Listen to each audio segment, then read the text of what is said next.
اليوم راح نسوي لفات البرجر بس راح تكون على هاي البلوكة. خلينا نشوف هل اذا نخليها راح يطلع صوت التش لو ما يطلع. قبل ان نبلش باي شيء لا تنسون الصلاة على سيدنا محمد وال محمد. اللهم صل على محمد وال محمد. شكرا لتفاعلكم وتواجدكم بالمقطع اللي راح. للامانه كانت تعليقات كلش هواي حلوه وعدد لايكات ما شاء الله والمقطع صعد، فشكرا لكم كلش هواي. وخلونا هسه سريع نبلش فكره مقطعنا، واللي هي شباب احنا اليوم راح نسوي برجر على الشمع. يعني كل اللي راح يصير راح نجيب بلوكه نخلي شموع، نشوف هل الحراره مال الشموع راح تكون كافيه تخلي البلوكه تحمى ويحمى السيليفون ويستوي البرجر. يعني شوفوا هي صدق تجربه غريبه، بس احنا اليوم يعني نريد نكسر الروتين نجرب هل هذا الشيء راح يصير لو ما يصير. بس سريع خلونا نجيب البلوكه ونقول بسم الله. ايه اليوم راح تبديها ببلوكه. وهسه شباب بعد ان جبنا البلوكه جبنا المكونات مالت البرجر اللي هو هاي 2 برجراتين حنسويها اليوم بصوصين مختلفات. الصوص الاول راح يكون هذا الكاتشب والمايونيز، والصلصه الثانيه راح تكون الصوص او الصلصه مالت المطعم مالتنا. يعني احنا اليوم راح نسوي تجربه بين هاي الصلصه وهاي الصلصه بس على البلوك. وبعد هنا شباب عندنا طماطه، هنا عندنا مخلل، هذا هو المخلل اللي راح نخليه بهذا البرجر. وعندنا اهم شيء اللي هو الجبن كلش هواي يحب هاي النوعيه ويا البرجر اللي نسويه بالبيت. وبعد عندنا اخر شيء اللي هو هذا الصمون. اليوم راح نستعمل هذا السيليفون من شركه السحاب. هذا شباب اجانا كله كامل بسعر 1000 دينار. فهسه اول شيء راح نسويه راح نفتح هذا السيليفون. احنا كل اللي نحتاجه راح نفرش طبقه هنا على مود شنو تعرفون على مود النظافه. وطبعا شباب هاي البلوكه يعني انتم يمكن حتشوفون شكلها وسخ بس احنا غسلناها كامل، هاي بقى المي شويه. فهسه نفتحها منها بالسكينه. وهسه بعد نفرش السيليفون. وهسه هيك بعد ان قعدنا هذا السيليفون صار كل شيء جاهز، بقى بس الشمع نخليه. فخلينا نخلي الشمع ونشغله بالطريقه السحريه ونرجع لكم. وهسه شباب بعد ان خلينا الشموع طبعا للامانه واجهنا صعوبه كلش هواي لحد ما قعدناها، لانه الشمعه كانت ما تقعد قبل، فجبنا هذا الفلين وقعدناها. الحمد لله قعدت. فهسه بعد بس ننتظر الحراره، يعني لحد هسه كل شيء ماكو. فاحنا هسه كل اللي علينا بس ننتظر انه هاي شويه تحمي. يعني والله سدا اشوف منها شويه بدت يعني زين، الحمامه كلش حلوه صارت. فخلنا نمسح ننظف لانه لزمناها بيدينا. وهسه بعد ما مسحنا نلبس الجلوفز. هسه بعد ان خلصنا ولبسناهن هسه اول شيء نسوي، والله شباب يعني زينه منها تشوي بس منها أنا لا مو كلش. فهسه اول شيء بعد خلينا نخلي دهن، نجي هنا نخلي وهنا هم على مكان الحراره شباب منا ومنا. انا ليش احس هاي التجربه كلها راح تفشل والمقطع اصلا ما راح انزله. فهسه شباب راح ننتظر شويه بس حتى نحس الدهن انه اخذ حراره شويه، ومنا نخلي قطعه البرجرايه نسمع صوت فهسه شباب مباشره اخذنا هاي القطعه، دا اشوف اكو دخانه قاعد تطلع الحمد لله. فهسه بعد مباشره نخليها ونقول بسم الله يا رب يطلع الصوت.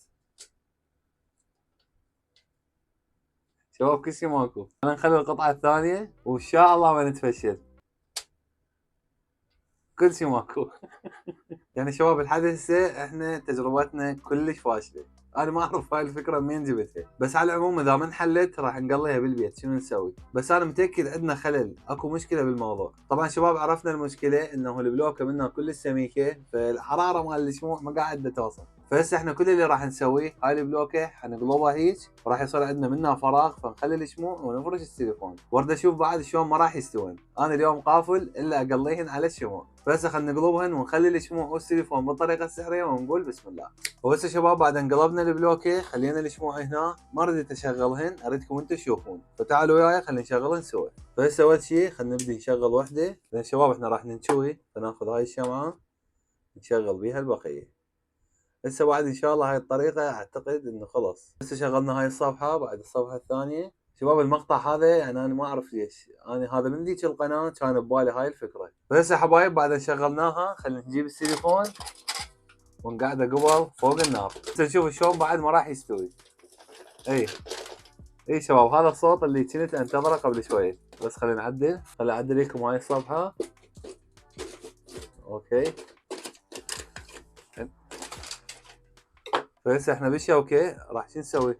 طفن كلهن. طبعا شباب احنا نسينا شغله كلش مهمه، وهي اللي صار احتباس حراري فالشمع كله انطفى، بقت بس شمعه واحده. خلينا نرجع نشغلهن ونحل هاي المشكله. شلون راح نحلها؟ شويه هيك هذا راح نقلبه هيك. هسه خلينا نشغلهن ونرجع لكم. فهسه شباب التجربه الثالثه سوينا فتحه قلنا خلينا نخليها ونشوف. شباب هاي اخر تجربه، اذا ما نجحت راح اقليهن جوا. ف والله حاليا لحد هسه مشتغلات. هو هذا الصوت شباب اللي كنت انتظره قبل شويه.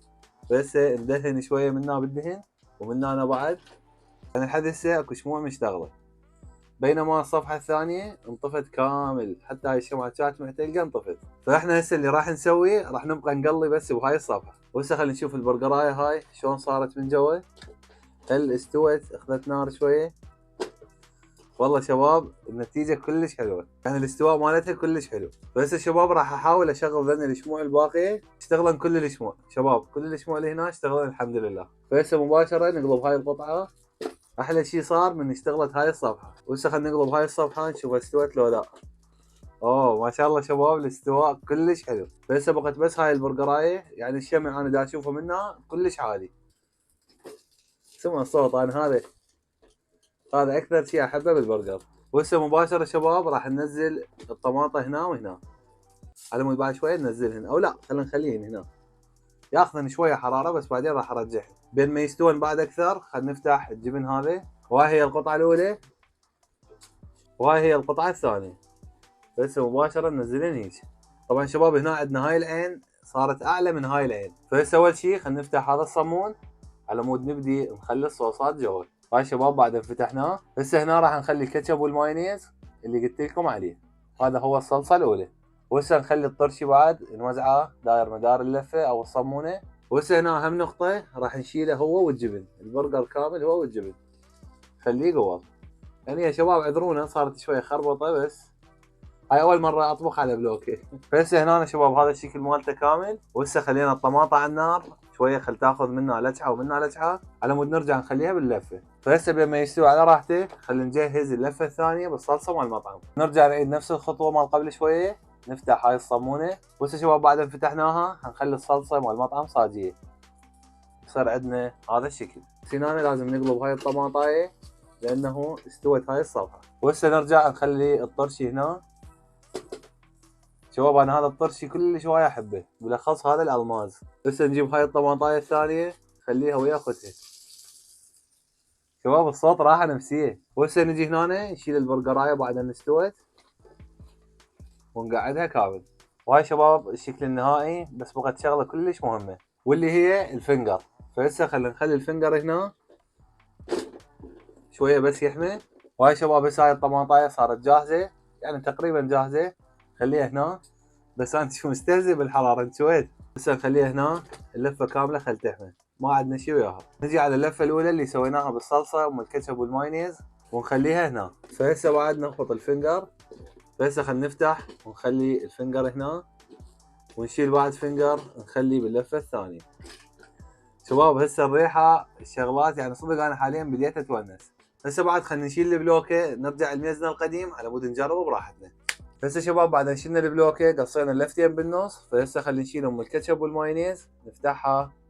شوفوا الشكل مالتها شباب، لا يعني ما شاء الله شباب الشكل صدق يحكي. بس بقى عندنا الطعم، خلينا نجربها سريع ونقول بسم الله.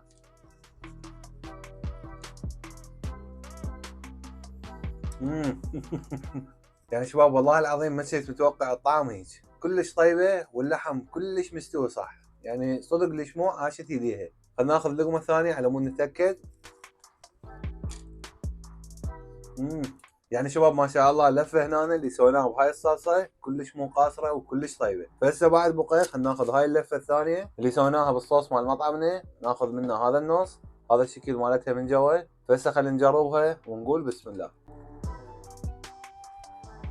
الطعم مالت اللحم كان كلش بارز، يعني ابرز من اللفه قبل شويه. بس اتوقع الطعم مالت اللحم بارز لانه بالبدايه يعني جتني قبل اللحمايه كامله مالت البرجر. بس خلينا نتاكد ناخذ لقمه ثانيه. شباب الطعم مالت اللحم ويا الصلصه هنا صدق قاعد صح، يعني حيل حبيته للامانه. هسه شباب خلينا نسوي ميكس بين الاثنين لانه انا بالتحضير كلش تعبت وجعت.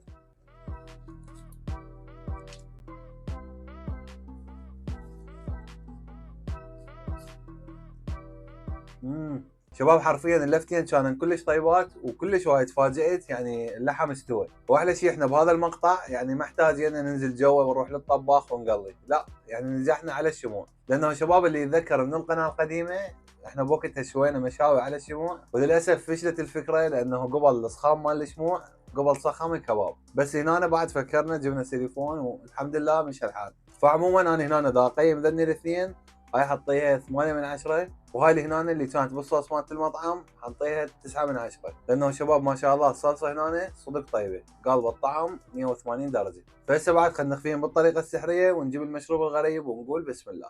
وهذا هو شباب مشروبنا الغريب لهذا اليوم، عصير اسمه لوسي، اجانا بنكهه او طعم البرتقال. طبعا شباب بعد هذا العصير جانا بهذا الشكل مالته، هذا الجرافيك، فالشكل مالته انا حبيته للامانه. وهسه بعد ما فتحناه لازم نجيب جلاس على مود نشوف اللون مالته من جوا.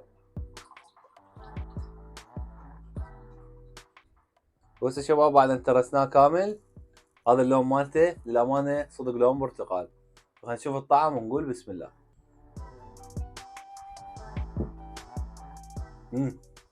خلينا نتاكد.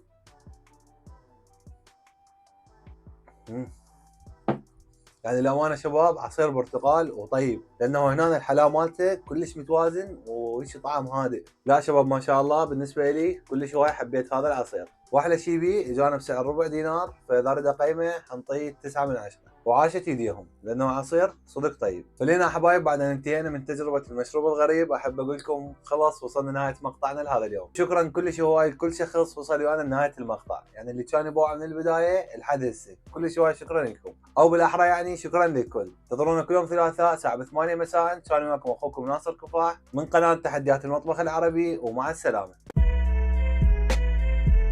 شباب اللي وصلتوا لحد هسه لهاي الدقيقة خلوا هذا السمايل بالتعليقات على مود اعرف انتم لحد هسه يعني تشاهدون. والتعليق اللي مخلي السمايل وما اخليه عليه قلب راح يكون له جائزة بالمقطع الجاي، فيلا انطلقوا ولكم حرية التعليقات، قد ما تعلقون علقوا. مع السلامة.